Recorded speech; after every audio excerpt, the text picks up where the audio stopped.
All right, so we started out talking about this course with talking about the biggest animals in the oceans, whales, and squid, and now we're talking about the smallest animals, or not actually animals, but smallest creatures in the ocean, plankton. And sometimes they're animals, sometimes they are the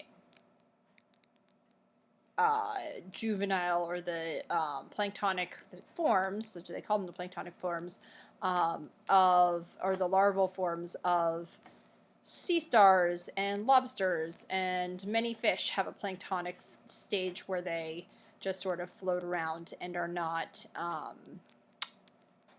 when they're not able to move themselves against tides and currents.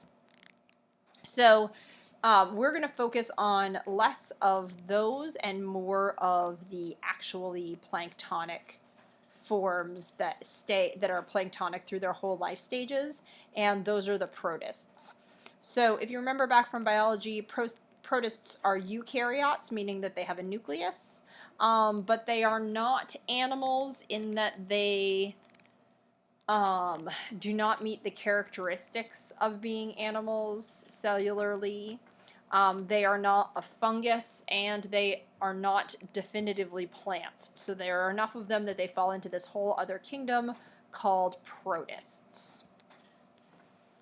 So animal-like protists are heterotrophic. So they fall into different categories. We're going to talk about animal-like ones and plant-like ones. We're not going to talk about fungal-like ones because there aren't any really that live in the ocean. But animal-like protists are heterotrophic, so that's what makes them like animals, because we also are heterotrophic, that we move around to go get food. And we group these type of animal-like protists based on how they move. So there are sarcodines that have pseudopods, little false feet. So these kind of crawl around, and they trap food by endocytosis. So they like wrap their arms around food and consume it. And those are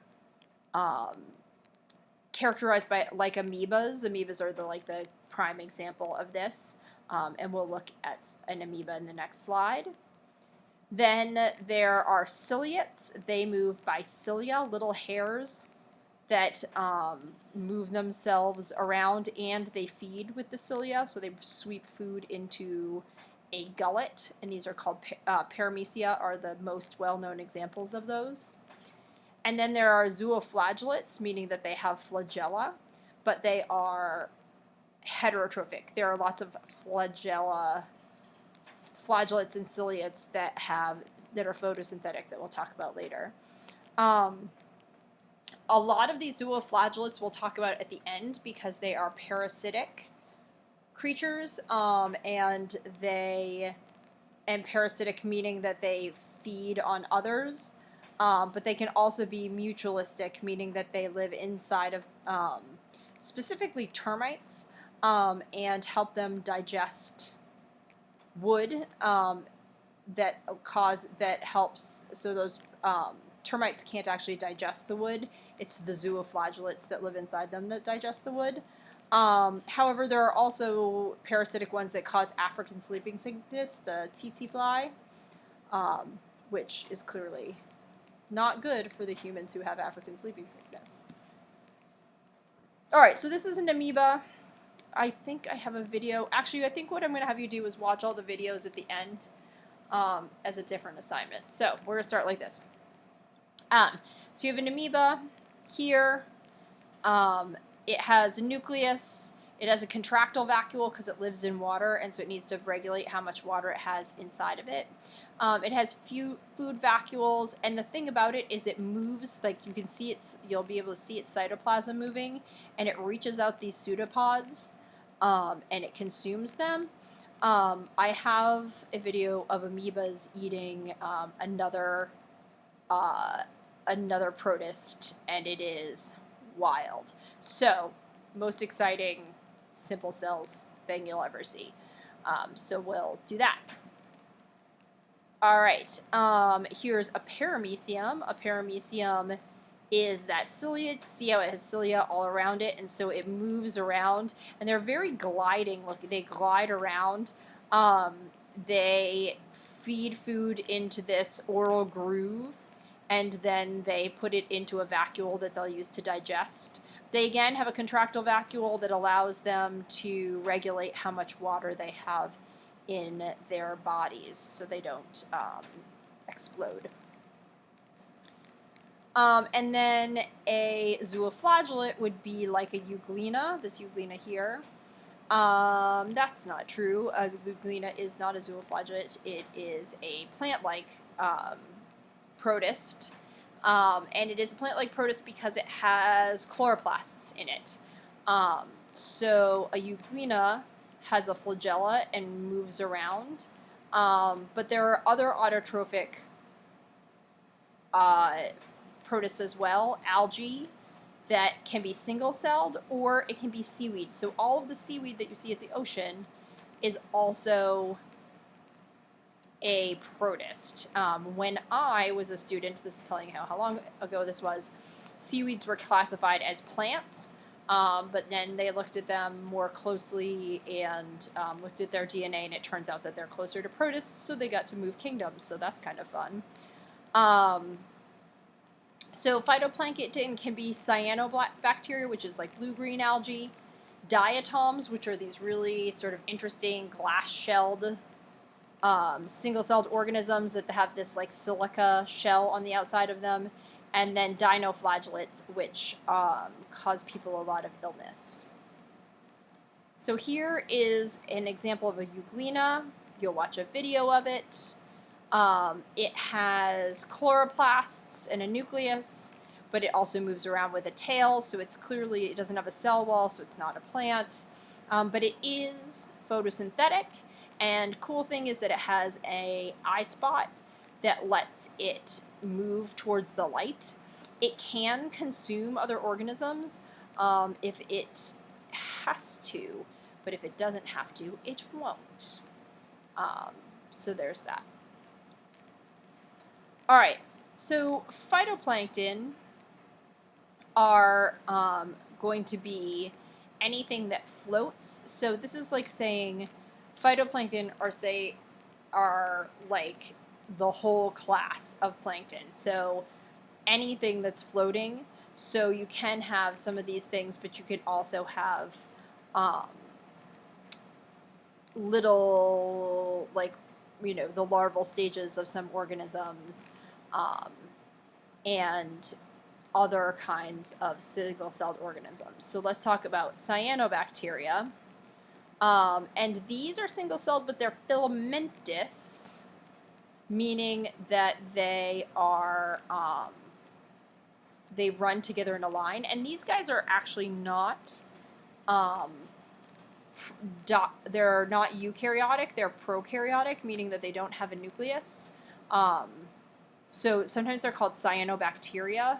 I mean, they are called cyanobacteria, a blue-green algae. So that bacterial part, but they are somewhat larger, and because they form these filaments, you can see them with your naked eye because they band together like this.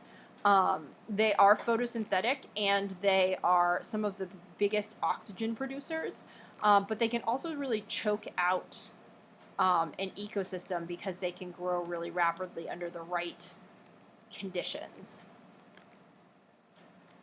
Diatoms are single-celled and not colony-like, so they are autonomous. They are incredibly abundant. There's a whole field of forensics about finding what kind of diatoms you find in what kind of places, and then finding them on criminals, I suppose. Because they are sort of ubiquitous. If you've ever been in a body of water, like I wasn't, but my children swam in Winnipesaukee today, and if they came back, you would be able to find in their clothes the diatoms that live in Winnipesaukee. They are in fresh and salt water.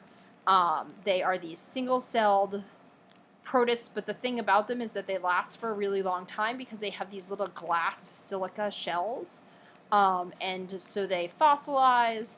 Their shells remain forever, and you can identify them, particularly if you have a degree in microbiology or forensics. and there's like a whole fields of study, and they're also really beautiful. So when you watch the video, you'll see they're incredibly just visually resting on their own. Dinoflagellates. Dinoflagellates are these wild-looking creatures. They have 2 flagella, and they can be photosynthetic, but they can also be really harmful. They are things that bloom in a great way and make red tide. Red tide is something that poisons shellfish, and can therefore also hurt humans that eat that shellfish.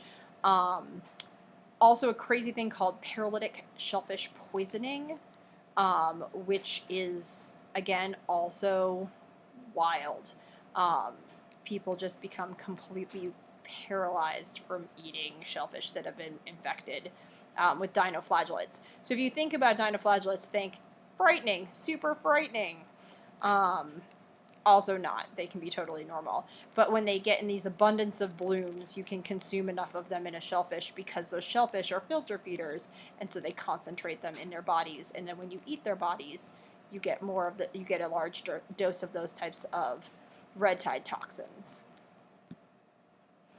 All right, so finally let's talk about these seaweeds. Seaweeds are a type of algae. They can live in fresh water, they can live in ocean water, they can live in brackish water. They're pretty ubiquitous. And there are a ton of different species of them. They fall into 3 categories: green, red, and brown. In normal times, I would go to the ocean and get a great deal of them, and we would all classify them together. And it would be fun. And smelly. But generally speaking, they fit into these 3 categories. You eat them if you eat sushi. That's green algae. But there are people who eat all the different kinds of them. And they are classified as protists because they don't really have cellular differentiation, or not enough of it to be called plants, and they don't have the right kind of cell walls for the most part. But they tend to be things, so you can see that you have like a sea lettuce, you have a red algae here, the kelp forests, and you have all different kinds of kelp, but the kelp that live on the west coast grow incredibly fast, but we do have kelp that live here, but they form those forests where the otters live, which just makes them awesome. All right, let's talk a little bit more about red tide. No, let's not. Let's make that a different assignment. Okay, so we're going to end that here, and this will be due on Wednesday, so please finish your notes and hand them in classroom by Wednesday.